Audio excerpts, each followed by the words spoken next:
him to ensure that we take the country with us through this journey, where it's not something that we should be doing generally to have load shedding, but that is where we are. I am now going to request Andre Director again to open for us and give us a briefing. Andre will he'll give us a system update as to what's going on now and hopefully the next day. What I would also like you to do, colleagues, the media, to write on the chat box what time is best for us to have this daily briefing. We are thinking about holding it in the morning every day.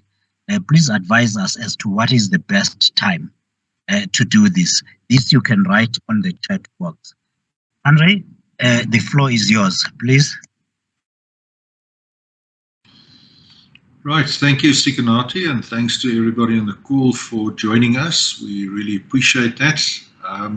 As Sikanati has said, we want to provide as much information as possible to South Africa via the media in order to ensure that we are able to keep everybody informed, not only about the current state of generation, but also about some of the challenges that we face, and also share as proactively as possible if there is an emerging risk that you need to be aware of, to give as much line of sight as possible to everybody on the call.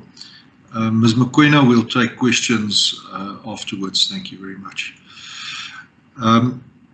Right, so let's first start with where we are right now.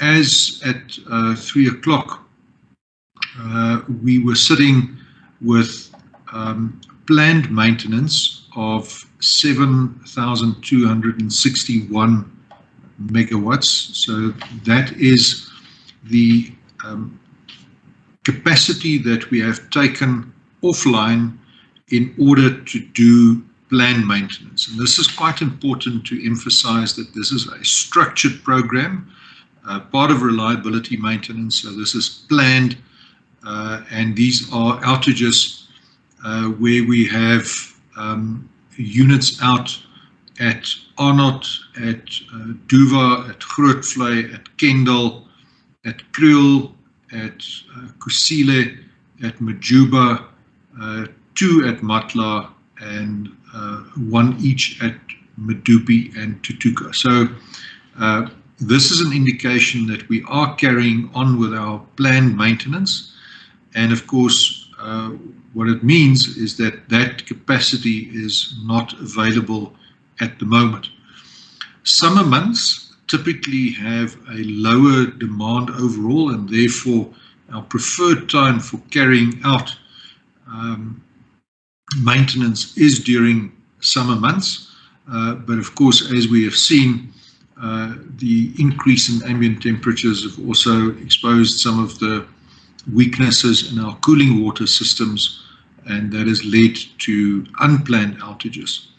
So if I can go back to so-called full losses, unplanned outages, at this point in time, units that are out in their entirety, 6,080.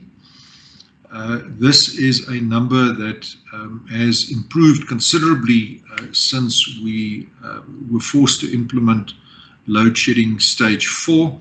And in particular, we have seen Letabo come back, 3 units at Letabo, totaling 1,800 megawatts of generation capacity. So that is a very pleasing improvement.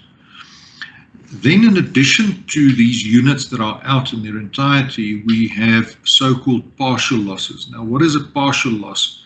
A partial loss is when we operate a unit with a known defect or a constraint. So, for example, there is a boiler tube leak, which we don't yet have to repair, but in order to ensure that we can keep the megawatts on the grid, we lower the output from that unit in order to avoid exacerbating the problem that we've got. The partial losses that we have at the moment are just over 5,000 megawatts, 5,050 to be precise, for a total unplanned load loss of 11,130. So this is a reasonably good number. You may recall that when we were facing stage 4 load shedding at one stage, our unplanned outages were as high as 17,000. So there's been a very good recovery in the unplanned outages. We also have what are other losses, and these are primarily to do with issues pertaining to coal on the one hand, as well as disposal of ash, and that is sitting at 762 megawatts at the moment. So that is a satisfactory number overall. We are intending to return a Matimba as well as a Majuba unit later tonight, and that will add about 800 megawatts of capacity. Hopefully we'll get that on the grid in time for peak, which will further help us to preserve some of our much needed reserves. The outlook for peak tonight is that we have a load forecast, a demand of 28,271. We have capacity available, excluding our OCGTs, of 26,973, which means that we have a shortfall that we need to make up with both OCGTs and also through load shedding.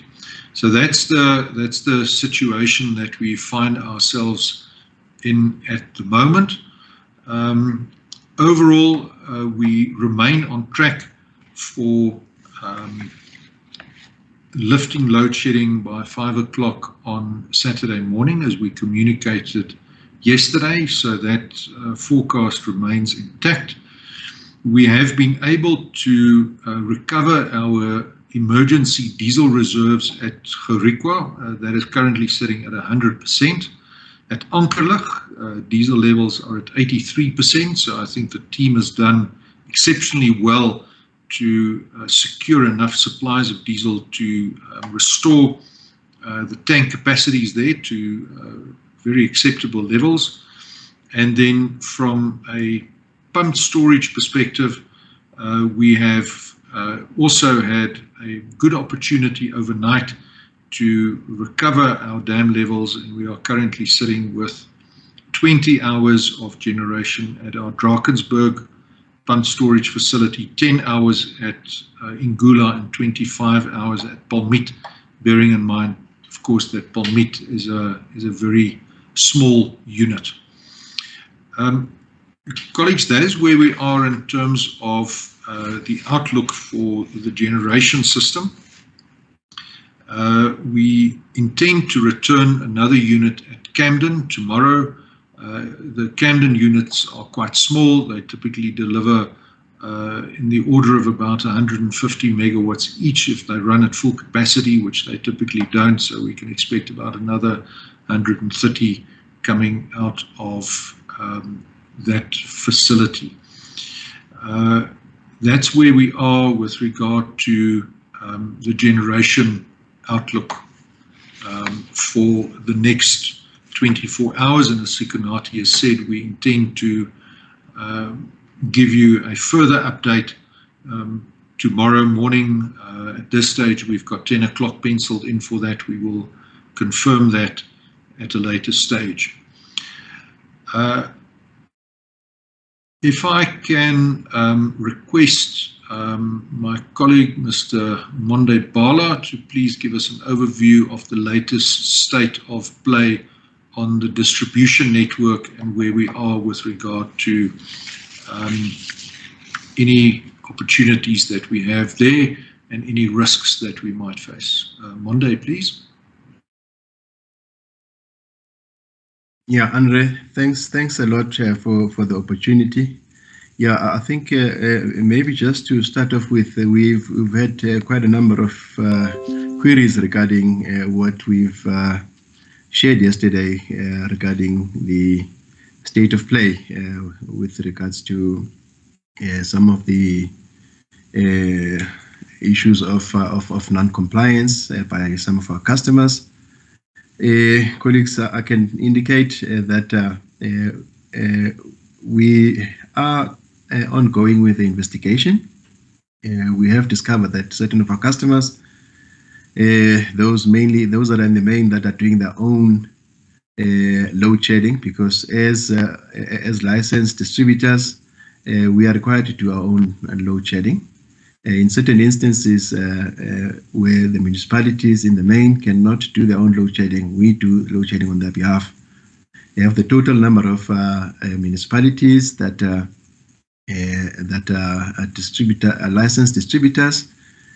We do the load shedding of quite a number of them, with the exception of the 28, of which the main metros are part of the 28. So when it was discovered that we did not get the requisite reduction in the load, we then looked at where the issues were. We then discovered that that's where the problem in the main lay, and it lay mainly on our key industrial customers, those that are on the curtailment program, wherein we discovered that 45% of our key industrial customers that are on the curtailment program did not fully meet their requirements. It was with dismay that some of them actually did not meet their requirements at all. And also we then discovered that some of the municipalities also did not meet their full requirement. We have invoked the remedial actions to correct the situation going forward. For starters, we've notified all the customers that did not fully comply. We've given them notice. Letters in this regard have been drafted and are currently being sent. We have engaged the regulator. We had a meeting with them this afternoon to share with them our concerns, because this matter now lies in their purview, and their process will then need to kick in, because it is their obligation to enforce in terms of the license conditions. Over and above that, we have activated our local teams to ensure that in the event that we do not receive the requisite drop in the load as dictated by the system operator, that our team must do the switching on behalf of those that are not giving us their full allocation. So those are the remedial actions that we've taken up until now. But from a distribution point of view, our local control centers are fully on standby. They are currently undertaking all the switching that is in line with the schedules. Our local technicians are on the ground to deal with whatever issues that may come up from time to time. And yeah, we remain on high alert in terms of ensuring that the system is indeed intact and again on instruction from the system operator. Andre, I think I've covered the issues from the distribution side. Thank you. Thank you very much, Monde. If I can just correct the dam levels, please. At Drakensberg, we've got 90 generation hours. At Ingula, 47 generation hours, and at Palmit, 49 generation hours. Apologies for that correction. Colleagues, I think it's, of course, very important for us also to distinguish between what is now called by certain members of the media, blackouts. This terminology is in fact not correct. What we are implementing is called load shedding, and you may think that this is a euphemism. It is not. A blackout is exactly what we are trying to avoid by implementing load shedding. A blackout is what we have seen in Texas, for example, where you have an extended system outage for a number of days, in some instances even weeks. Similarly, this is what occurred in Zambia. We've seen similar blackouts in parts of California when there are various system challenges.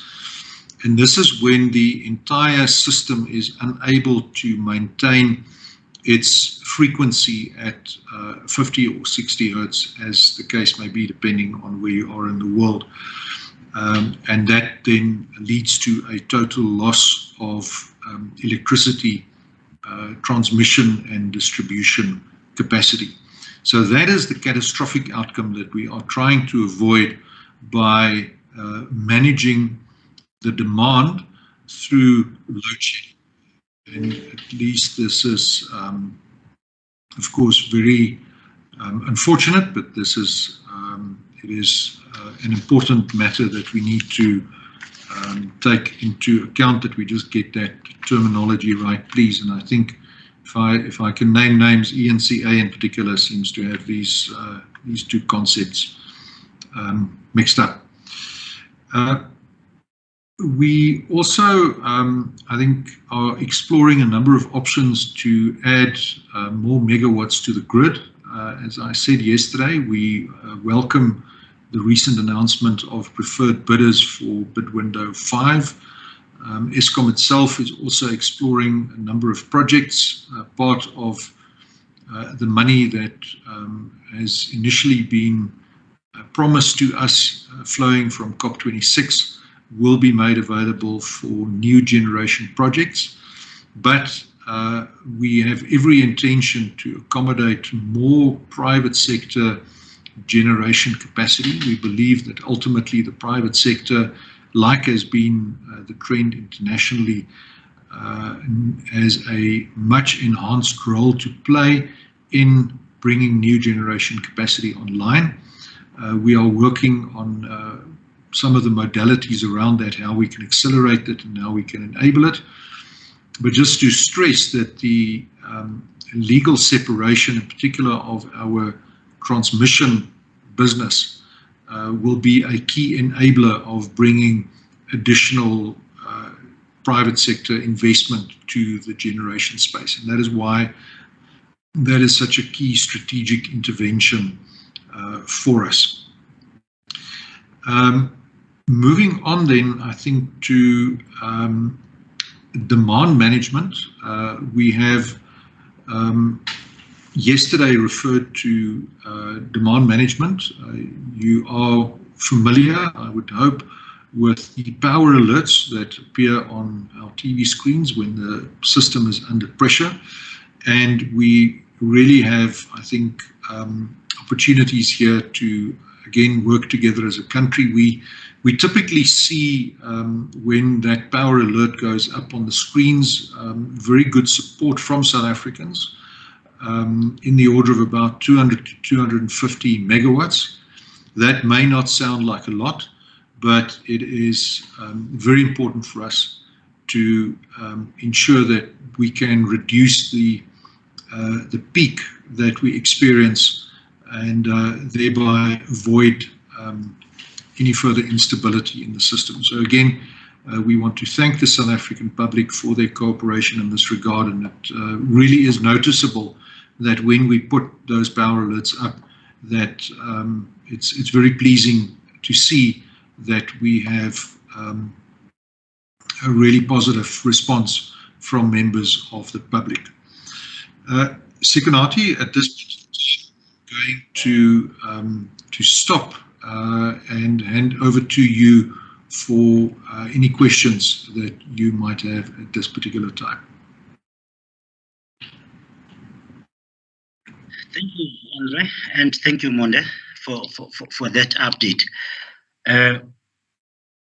Monday, yesterday, you also did answer the question that has just been posed to us by Nokukanya Mtambo of Jacaranda FM, where you spoke about the go slow or the industrial action that we had from some of our employees last week.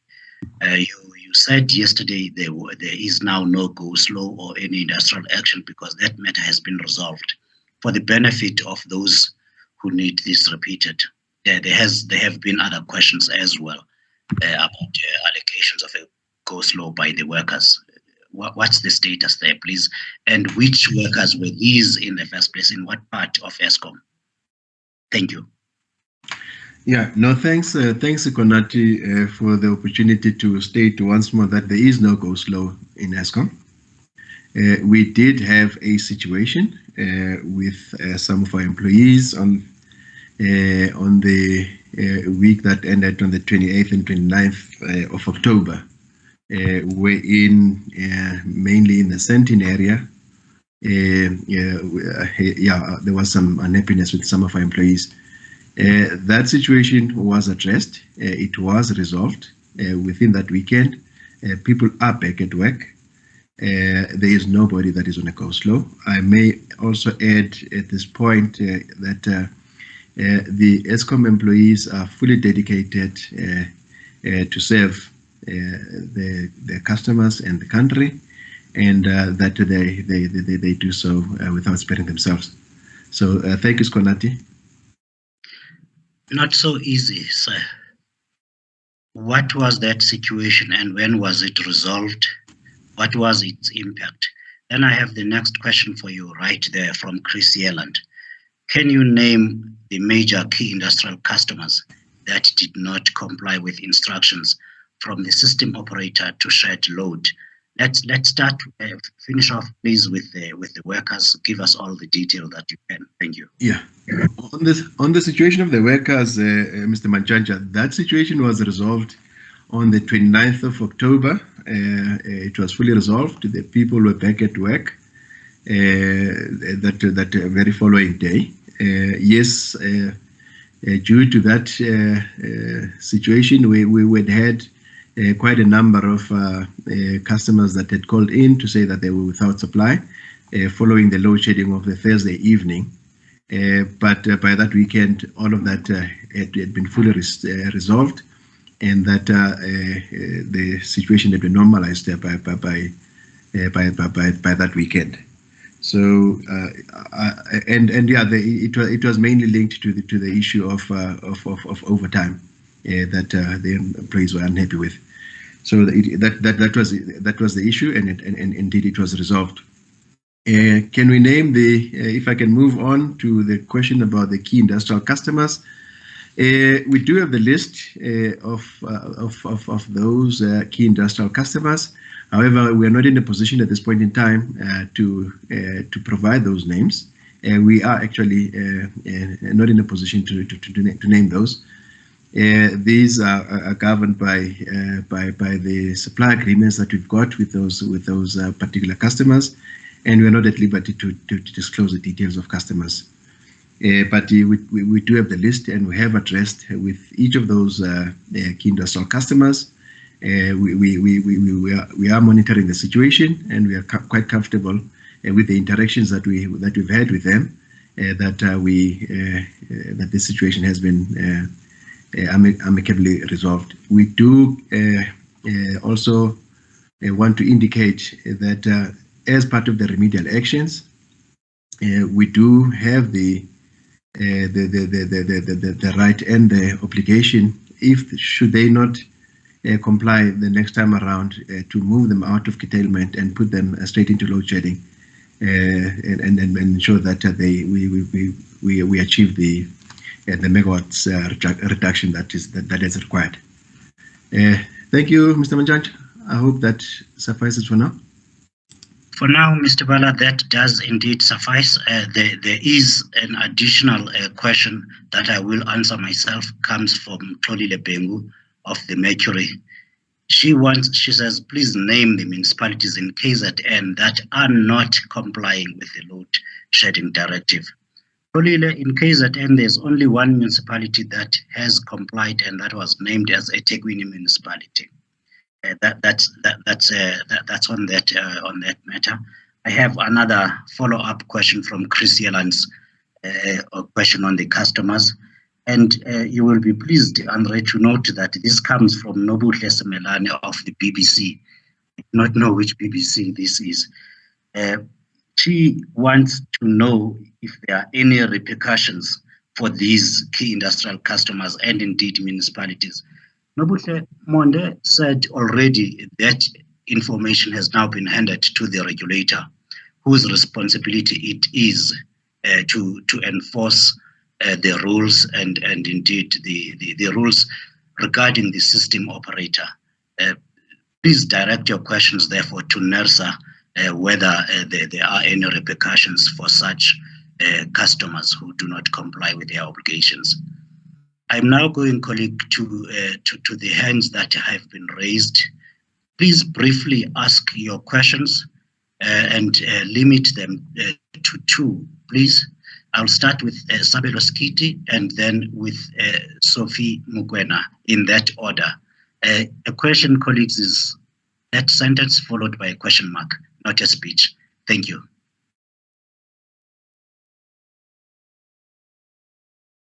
You also have to unmute yourself. We have unmuted from our side. Please unmute yourself and then ask your question.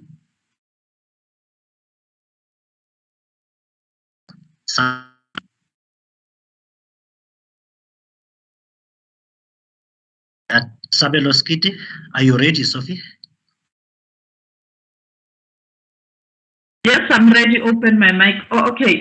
This first question is directed to Mr. Director. Mr. Director, you spoke about COP26 and the commitments and pledges made that can assist us moving from the cleaner energy. The 120 million rand pledge by US and other European countries. What was the role of Eskom in negotiating this? And what's your reaction to Minister of Environmental Affairs saying they're not going to sign, and the Minister of Energy saying he will rather go to court if they are compelled to sign such agreements, even mobilizing the continent? And the last question directed to Mr. Bala. The issue of municipalities, is this not because of the level of trust in Eskom, where municipality can even violate the agreement? Is this not because of Eskom's failure to deliver, and municipality find themselves under pressure from their constituency? This is a fear of government, and it has got political connotations, particularly at the time where South Africa was going to local government elections. Thank you. Thank you, Sophie. Before you answer the question, Andre, please lower your hand, ma'am, once you are dealt with. Sabelo, are you able to ask your question now?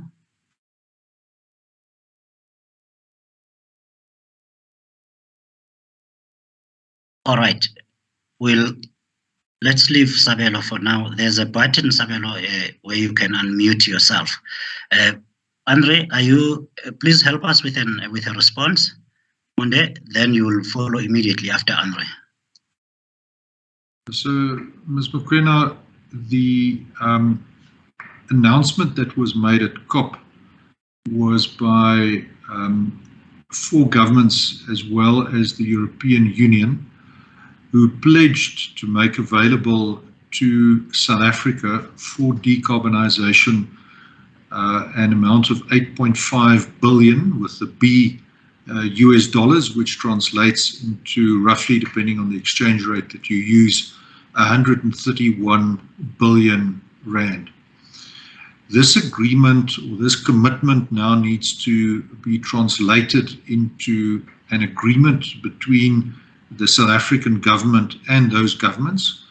A technical task team has already been established under the leadership of the presidency. The presidency has nominated a senior official to coordinate and lead that technical task team. and negotiations will commence, I am told, very shortly in order to enable that to happen.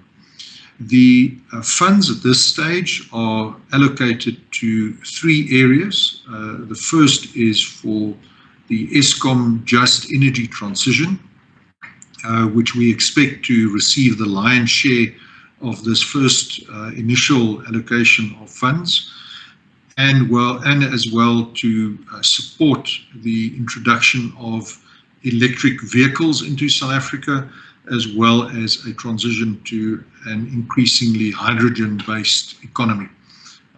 If you ask me for percentages, that obviously lies more in the political domain, but as I said, I would expect Eskom, given the fact that we have been leading the discussions with the lender governments and the developmental financing institutions, that these have been led and facilitated in a very clear way by Eskom, and we have been intimately involved in those discussions right from its inception. The statements made around a refusal to sign an agreement does not relate to the signing of this loan agreement. This is a completely separate issue, and I think we must distinguish very clearly between those two. The statements made by Minister Creasy and by Minister Mantashe relate to a commitment by a number of countries, if I recall correctly, 30 countries at COP, to no longer pursue new coal projects. Of course, that is entirely within South Africa's sovereign right to decline to sign such a commitment. And my understanding, and you are welcome to clarify this with both DFFE and DMRE, is that what the two ministers referred to is at this point in time that South Africa is not willing to sign that commitment. So it's got nothing to do with a loan agreement, but it's got to do with a commitment not to pursue further coal-based projects. Thank you, Sekonati. Right, thank you. Monde, please come on. Yeah, thank you, Sekonati. Just in response to the question by Mamkwena, yeah, I would not like to speculate on the reasons for the non-compliance by some of our customers. Safe to say that I would trust that all of us are responsible. As South Africans would not like to see the grid collapse, because that in its own has got its own repercussions, I think, as articulated by the Group Chief Executive. Safe to say that we have identified this non-compliance and we are dealing with it with the respective entities, and we do believe and trust that there is that it will be corrected, and that if it does not get corrected, then we've also got some of the levers to make sure that going forward we correct it. If I may, Sekonati, I know there is a question from Chris Yelland regarding the City of Cape Town that they've denied that they did not comply. I'm not going to go into the details of the denial. Safe to say that we are engaging with the City of Cape Town. We are aware that they do have a facility called Steenras, which they use as a cushion against certain stages of load shedding. And I think, but what we are confirming is that with the previous events, we have not seen the benefit of that, and we'll be engaging with the City of Cape Town just to make sure that we are aligned on what we're seeing from our own system. Sekonati, I hope I've addressed the question. Thank you. Thank you, sir. Indeed, you have so far. I just wish to add that on the issue of trust that Sophie raised, that may well indeed be the case or any other way, but the rules are binding on all the distributors to carry out the system operator's instruction in order to protect grid so as to avoid a real blackout. Thank you.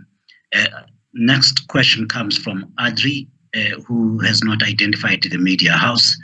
Since Quebec produces South Africa's cheapest electricity, will you be encouraging the development of more nuclear power? Andre, that will be a question for you. And the next question comes from Faisal Patel of Radio Islam. South Africans are suffering major losses with regards to the impact of load shedding. Can Eskom not subsidize alternative power sources for poorer households to keep the lights on? These may include generators, inverters, etc. That's a question and a suggestion from Faisal Patel. I will leave these to you. First, Andre, on the nuclear question, and indeed you can tackle the second suggestion from Faisal. Then we will go to the hands that have been raised by Jan Vermeulen, and I will give you the other names, Jan Vermeulen and Clyde Melanson, after the response to this one. Thank you. Right, so Audrey is indeed correct that the cash cost of Koeberg's generation is the lowest in the fleet.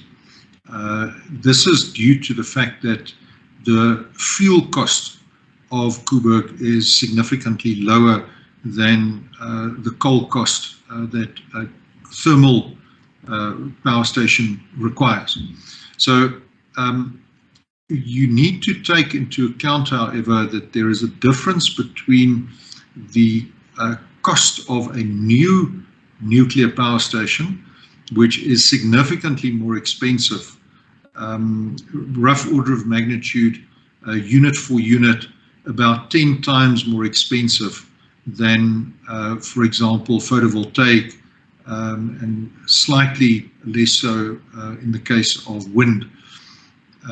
And this is because of the extraordinary safety measures that have to go into the design and construction of a nuclear power station. Bear in mind that Koeberg is now getting on for 39 years old, and it has therefore been amortized. So the depreciation and amortization costs that you typically see with a new facility have already been taken care of, and the cash cost really is only staff and fuel, and those are quite low. So to extrapolate from the Koeberg cost to new nuclear would not be an appropriate comparison. Siganati, I'm going to suggest that we turn the question on PV and so forth to and inverters, that we turn that over to Mondo, please. Yeah, no, thanks, Andre, for that. Yeah, I think we would take the suggestion by Faisal, and definitely it's some of the solutions that we are looking at going into the future. So yes, when the time is right, we will get back with our full proposals.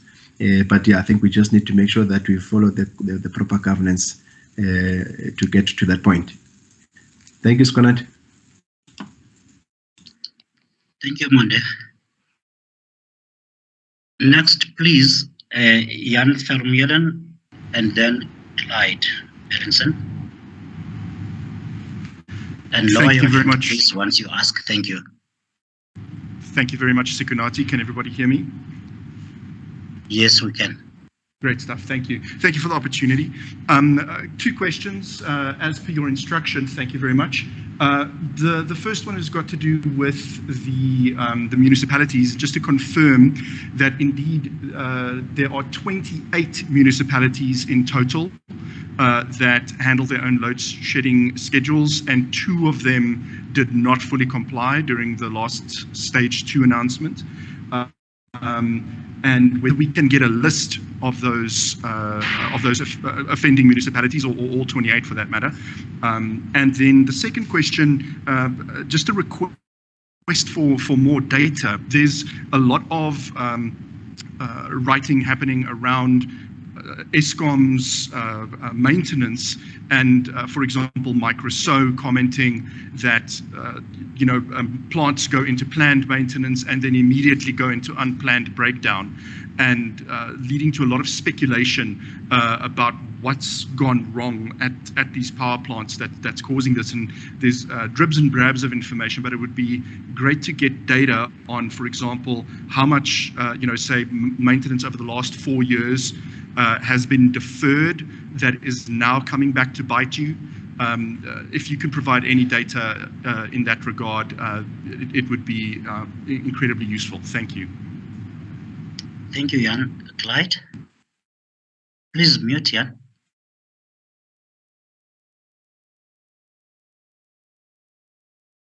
Clyde, please will you unmute yourself and address us?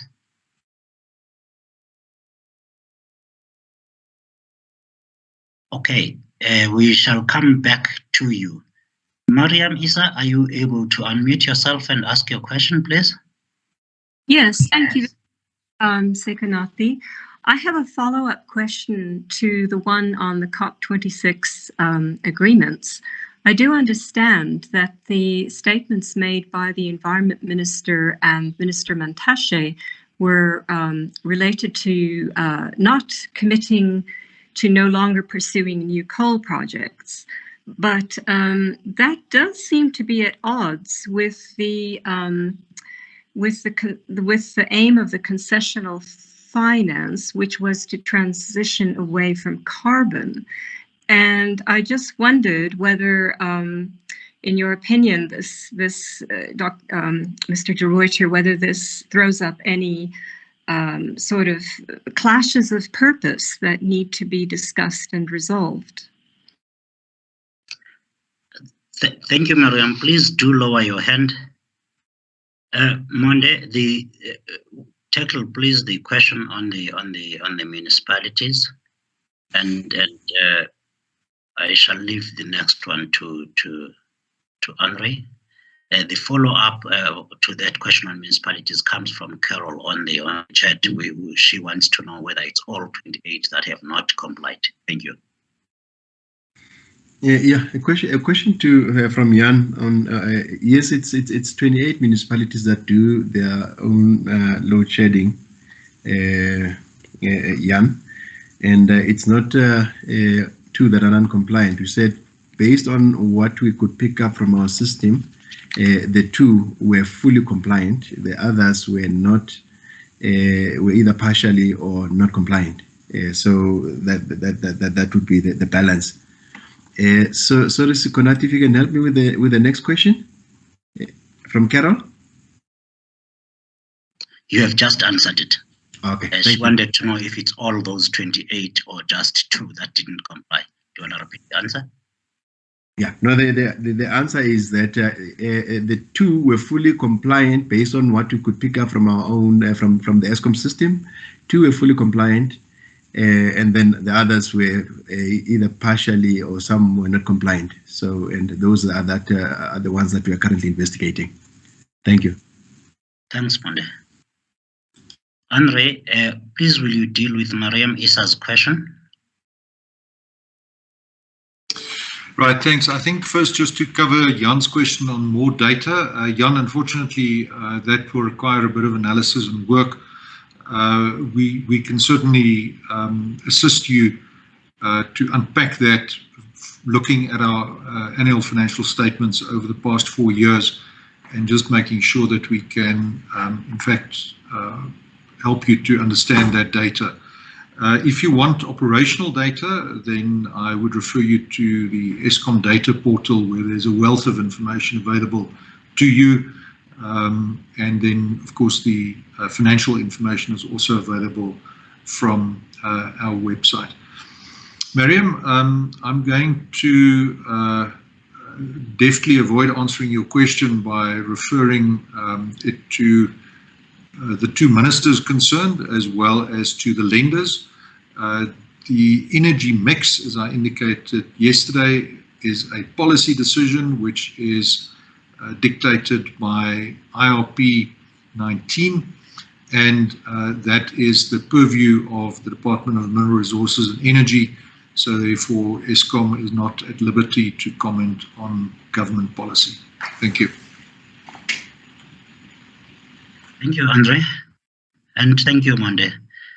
Owen Nkomo, please do find the unmute button, but before you, Sabelo Skiti will have found his by now. Please go ahead, Sabelo.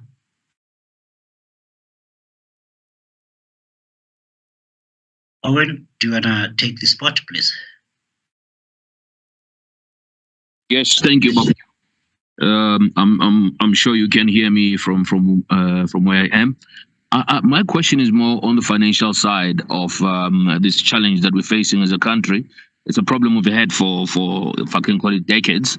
I worry that in the next 5 years to 10 years, if we don't deal with the big ticket items, with the big numbers item that says just how much money does the country need to raise to make sure that Eskom can have a permanent fix to these maintenance issues, the necessary upgrades that need to be done. Just how much money does South Africa need to raise in order for us to make sure that we don't sit here again and have these addresses? Because if we don't deal with this permanently through, arranging funding, that will make sure that we don't have to sit here and have these conversations. Instead, we are able to grow the country because the permanent Eskom solution has been found. So the question is, how big is the number that we need to raise in order for us to fix this Eskom problem permanently? Thank you, Owen. Owen Nkomo is the MD of Inkunzi Investments. He managed to sneak into the media event. Before you answer that question, please, Andre, I will read one from Adri again. Adri, is Eskom maintenance program being adequately addressed on the ground at power stations with strategic professionals at hand? That is a question that I would like you and Jan to help answer. And then please address Owen's question. Thank you. Right, thanks, Sikanati. I think the first answer to Mr. Nkomo's question, how much is required to fix Eskom? On an annual basis, generation requires around 10 to 12 billion rand in order to spend on maintenance.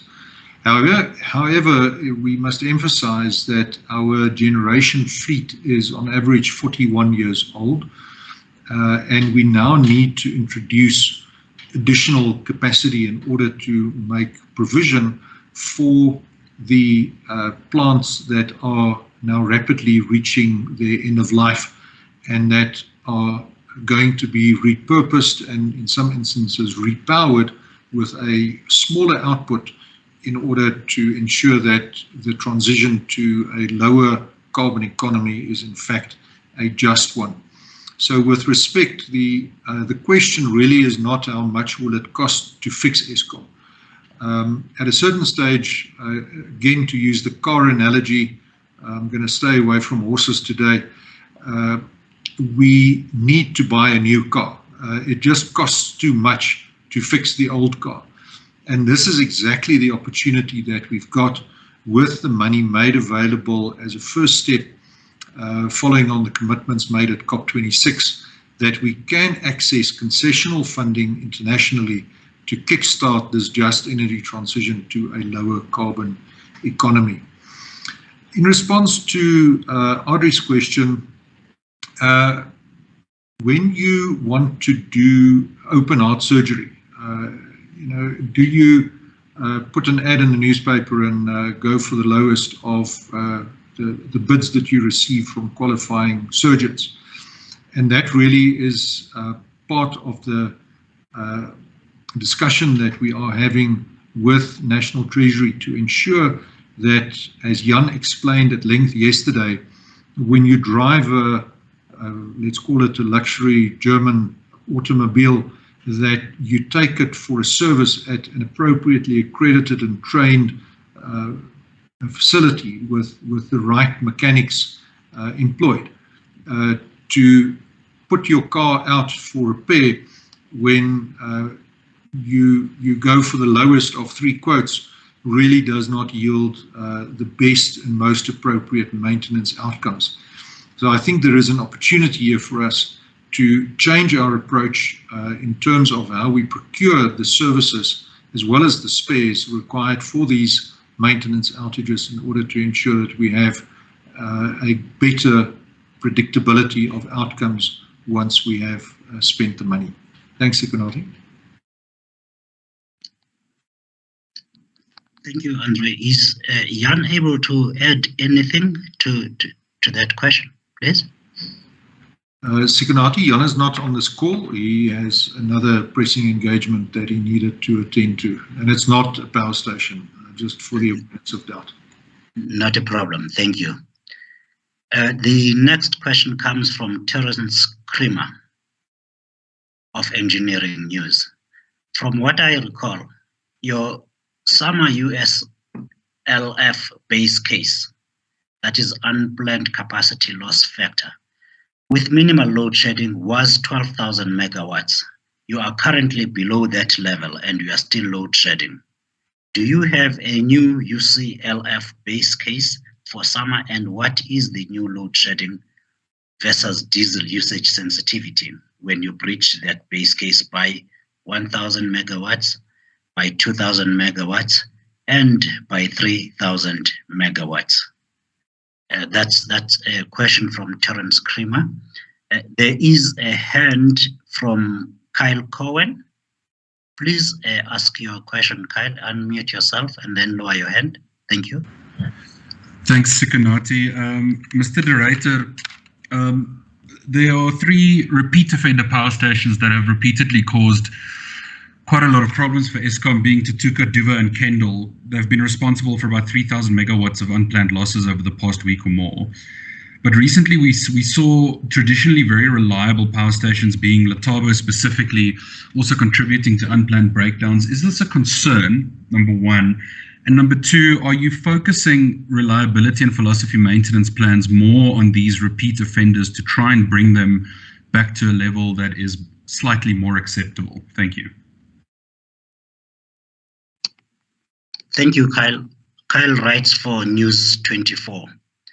Do you want to tackle that last question, Andre, or you are going to take both? Do we have Rulani Matebula on the line by any chance? Thank you.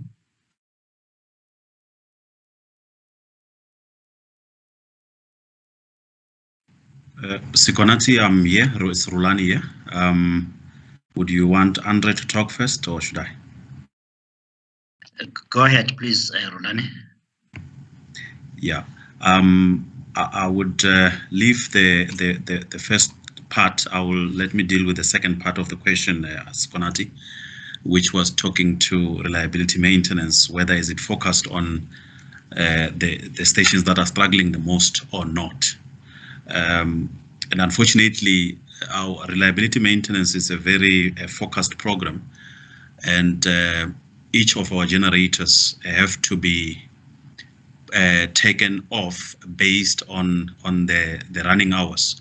So it follows a particular schedule, and you cannot necessarily interchange it. So if we say this unit is performing well, and we say we're not going to do anything on it because we need to put attention on the one that is not doing well, we are actually just digging our own grave. So we have to give these units the attention. I think Andre used the example of a car. So if your car has to be serviced in the 15,000 case, that is what we're doing. We go in and we do maintenance on when it's due. That is the way in which we can succeed.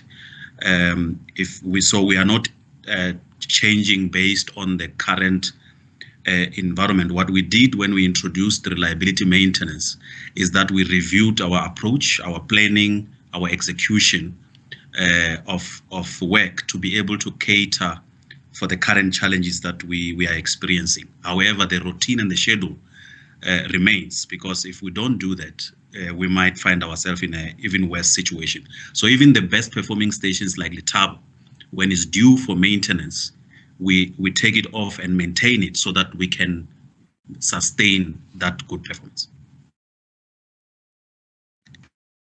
Rulani, thank you. Do you want to also tackle the question from Terence about the level of breakdowns and what that means for the base case scenario, please?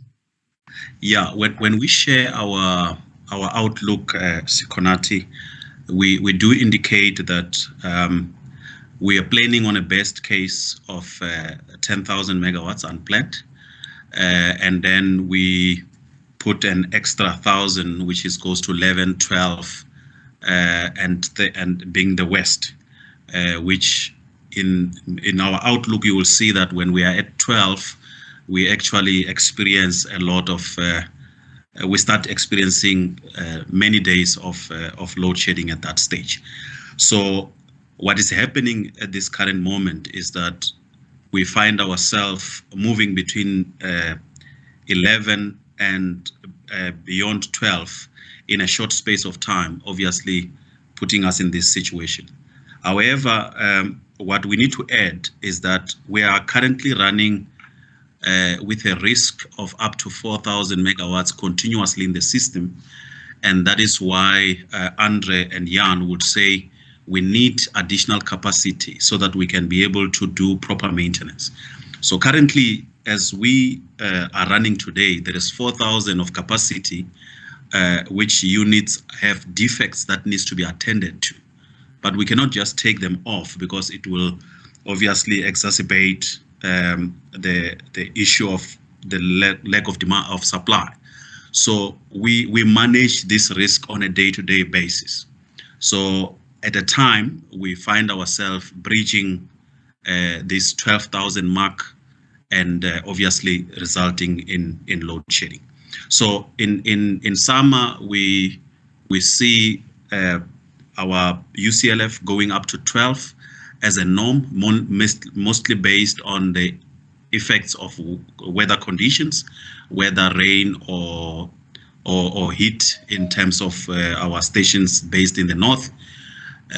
So in winter, then we see this reducing to 10. So that is our planning horizon. Thanks. Thank you, Rulani. Rulani Matebula is the acting generation executive, and he hid his face, so you did not see him. He's a young man, handsome. Let's take the next question, please, colleagues. I have Faisal Patel again from Radio Islam. How much money from COP26 will Eskom be getting?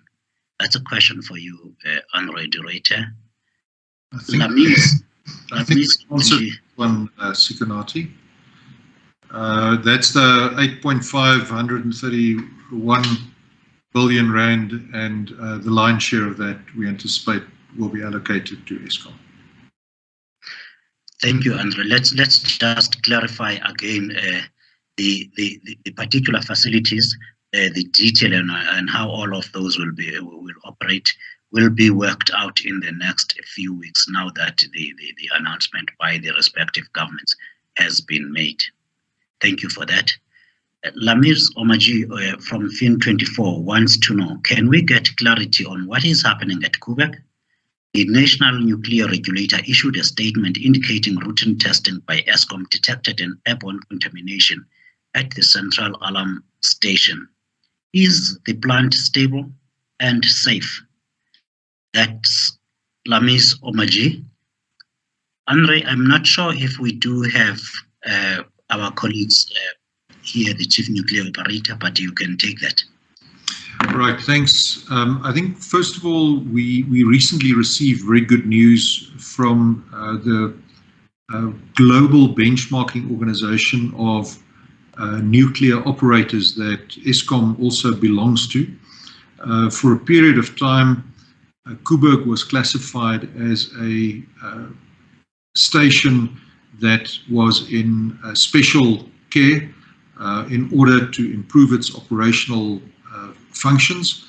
After a recent in-person visit by a team from this organization, that status has been lifted. So Koeberg's operation is now back against some of the amongst the best in the world, and we are now more comfortable than ever that the station is safe.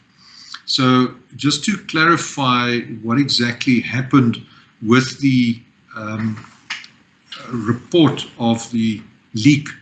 So there is a ventilation system that goes into an underground bunker where a control room is located.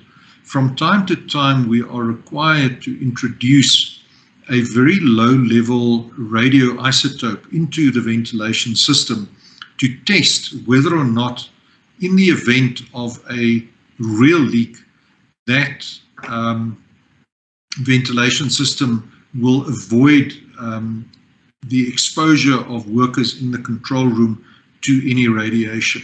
And this is a precautionary measure that we do precisely to test on a regular basis the appropriateness of our safety mechanisms.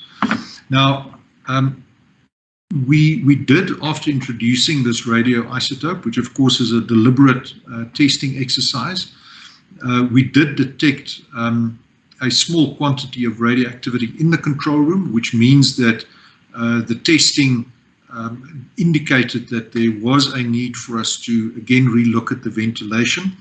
I may just point out that the annual dose limit for radiation workers is 20,000 microsieverts.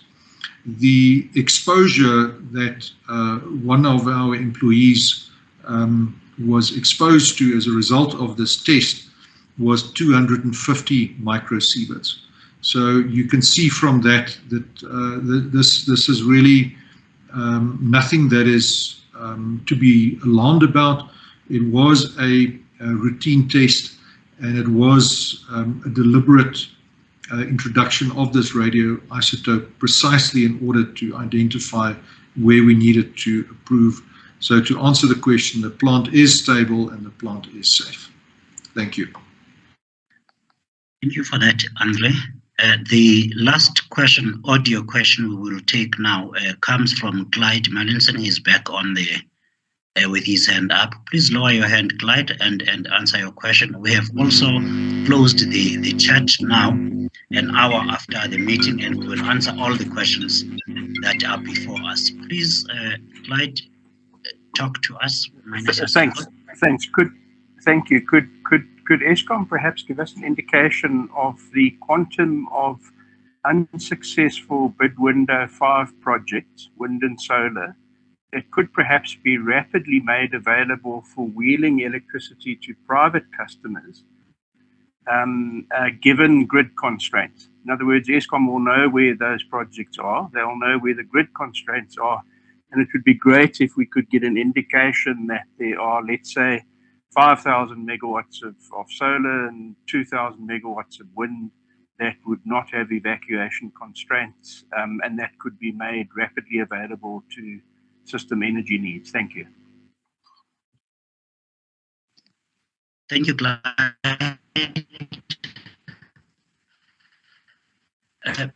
Sekgomotso, are you able, or do you want to take that, Andre?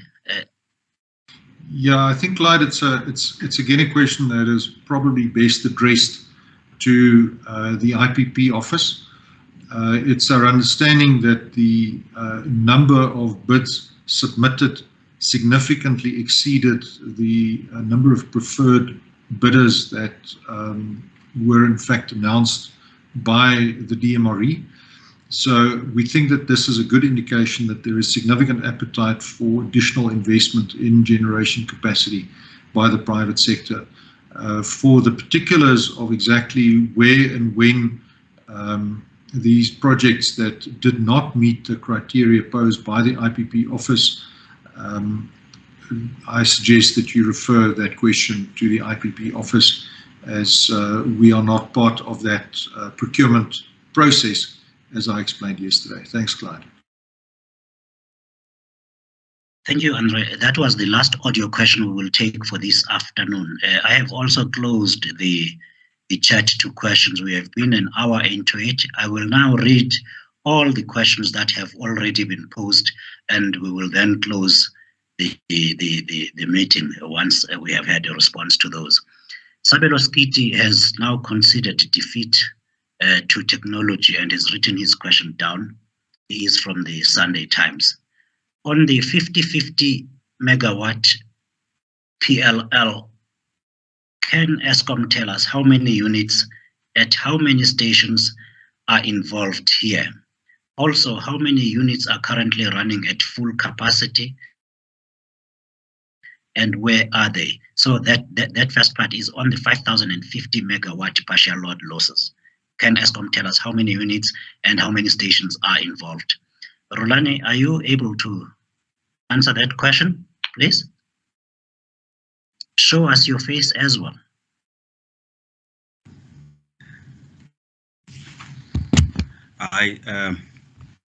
Sikonati, thanks for the question. Yeah, actually, it's besides our picking station, all stations at this point in time have got the partial load losses. It obviously differs in magnitude from one station to the other. So all of our stations at the moment have got a few megawatts that have been booked on partials. So, you know, I can count the number of units. It's probably going to take us a long time. But all sites have got megawatts on our partial load losses at the moment.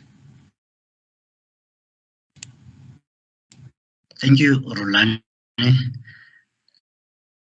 Zainul Dawood of Daily News is asking a question that was dealt with significantly yesterday. There have been various calls from various political parties and some NGO calling for the resignation of De Ruyter.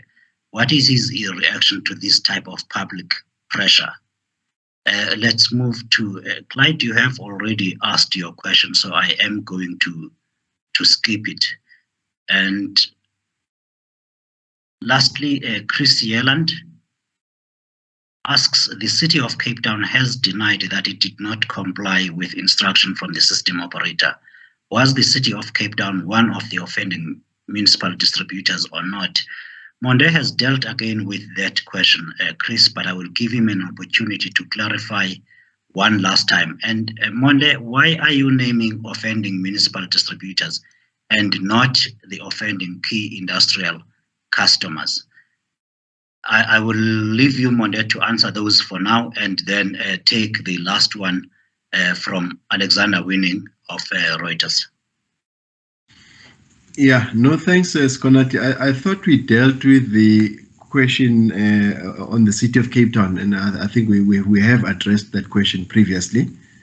Why are we naming offending municipalities and not key customers? I don't recall I've named offending municipalities. All I've indicated is that those that are fully compliant based on what you could pick up from our system, I've indicated those two. I did not name any other entity. So on that, maybe let me take this opportunity, Skonati, because I see there was another question by Chris regarding City Power and the situation with Kelvin. Chris, the issue with City Power and Kelvin, as opposed to the City of Cape Town that uses Steenbras as their emergency facility. Steenbras is not part of the base of the City of Cape Town.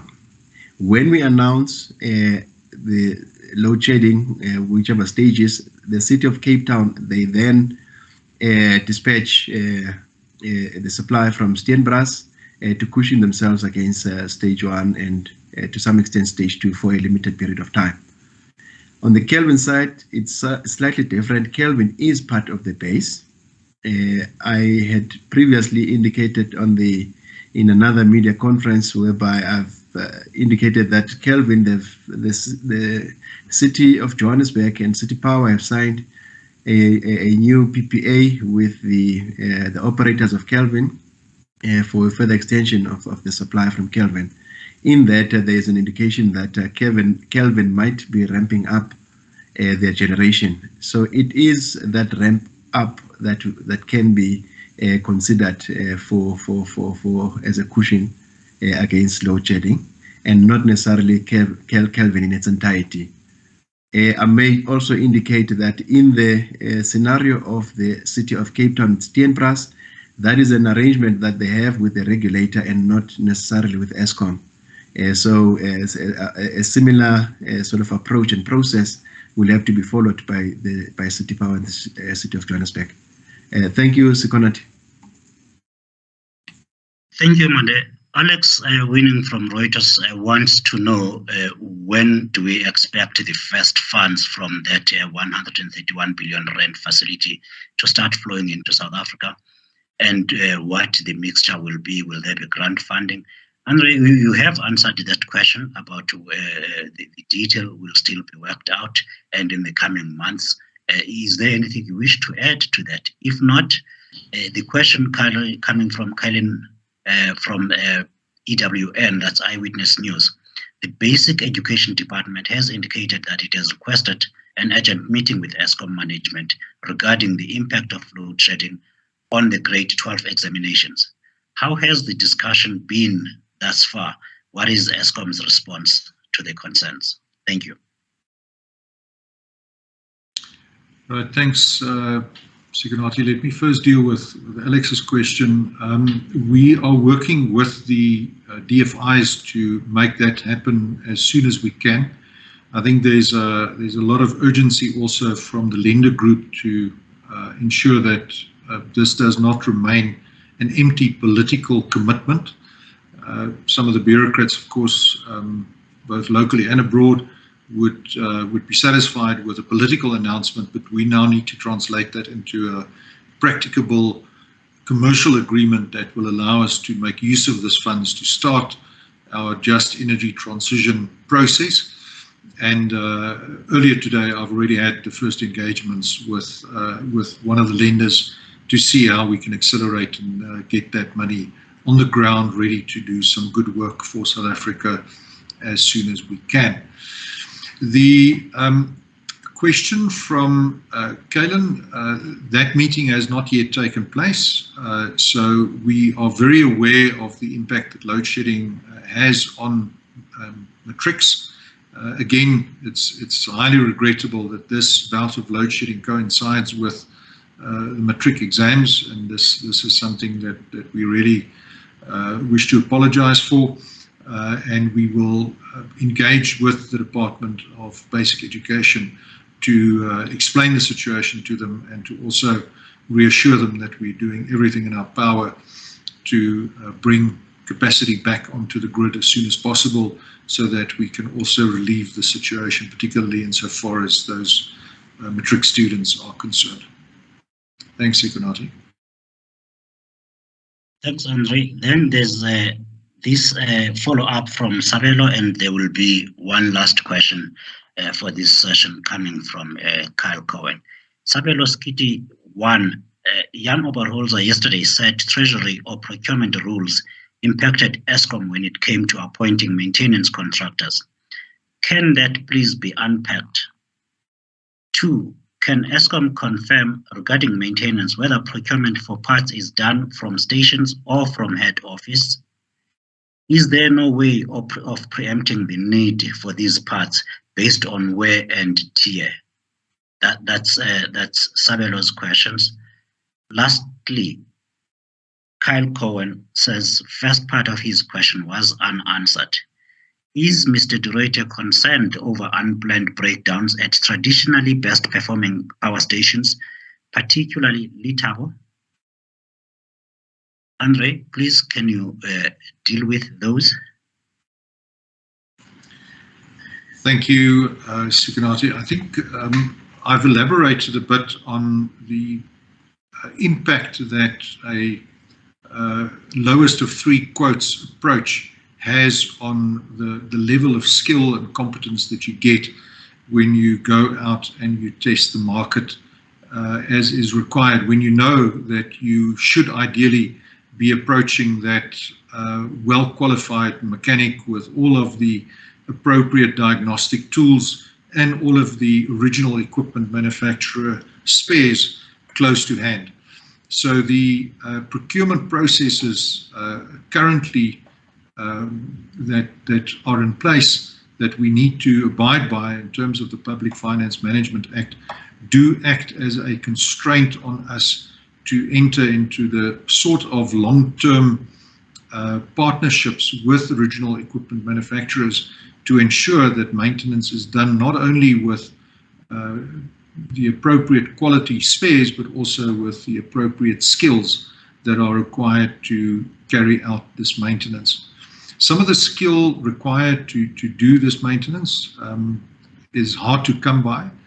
And what we find is that if we award contracts on a short-term basis, it's very difficult for contractors to retain those skills inside their organization.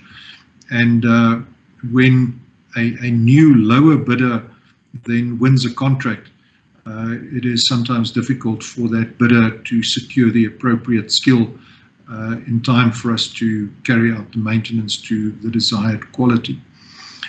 Procurement of parts is really a blend between some being done centrally and some being done at the power station level. We have launched an extensive effort to improve the control over our stores.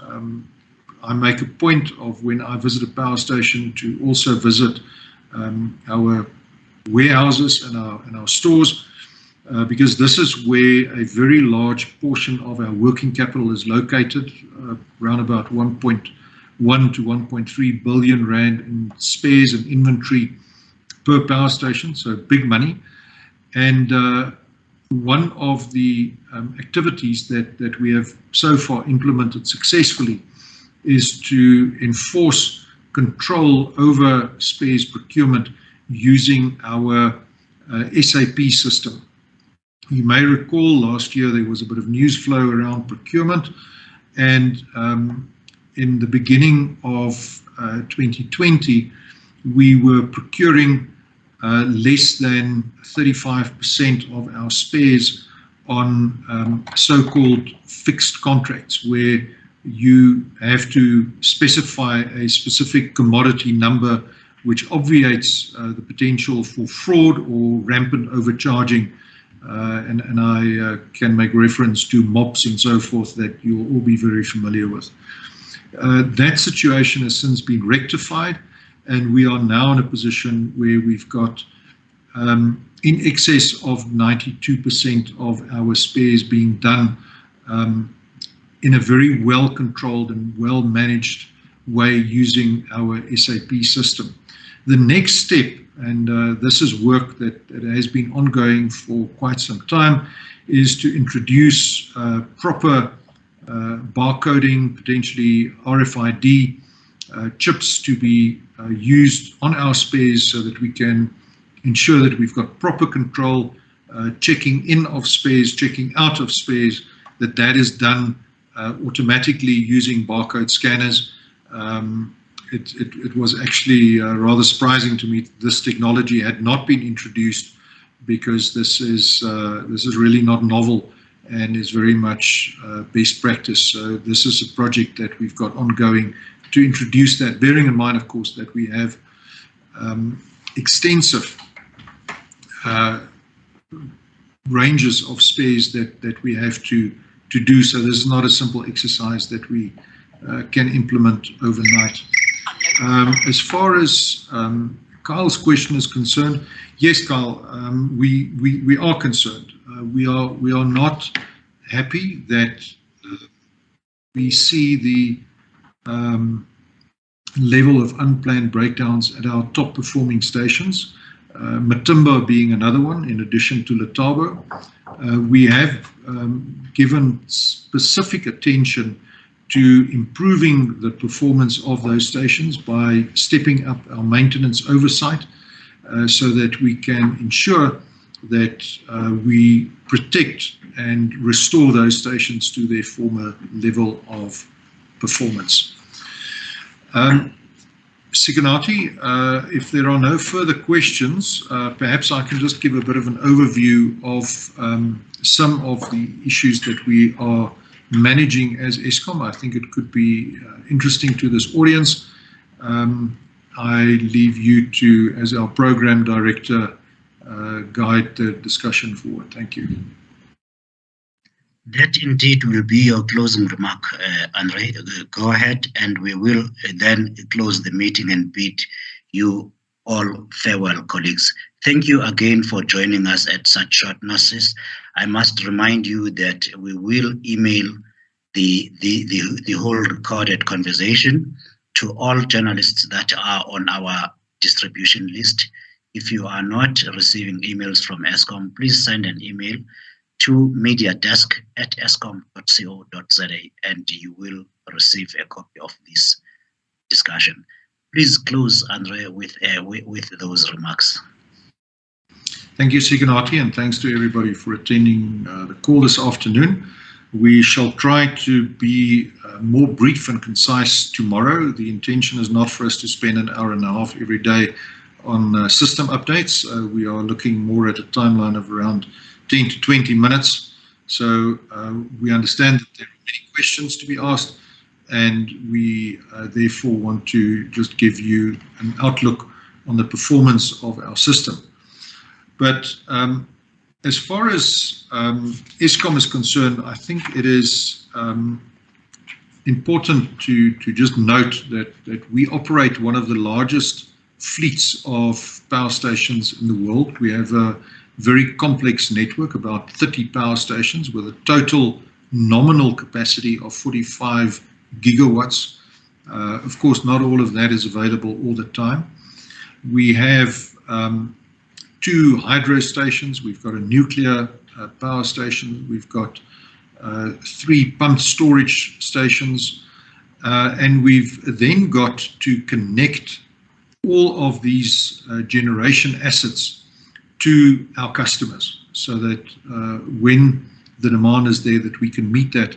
And for that, we have 391,000 kilometers of various high, medium, and low voltage lines. So this is really an extraordinary investment in infrastructure put in place over many, many years.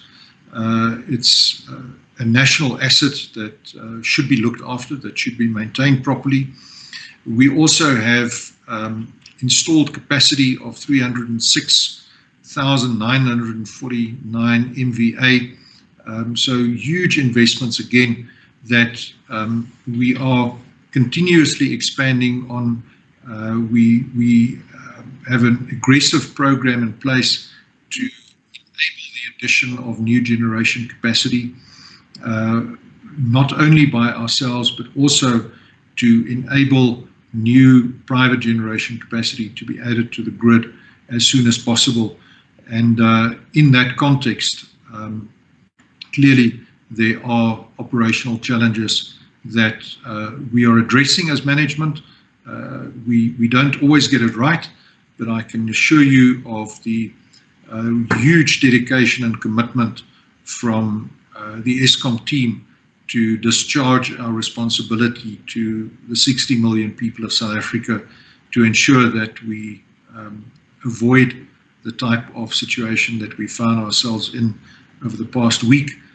This is not where we want to be, and I can give you our commitment as an organization that we are putting out all the stops to address this to the best of our ability, given the various contexts within which we operate.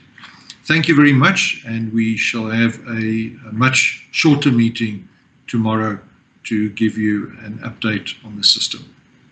With that, colleagues, we are adjourned. Thank you. And that will be at 10 a.m., am I correct? That is at 10 a.m. Thanks, Sikanati. Thank you. I will send the link for that one tomorrow as well, colleagues. Thank you, Andre. Colleagues, thank you very much. Again, let's repeat. You will get a recording of this discussion. The team will distribute to to you via email, and I will certainly also distribute it via WhatsApp. If you are not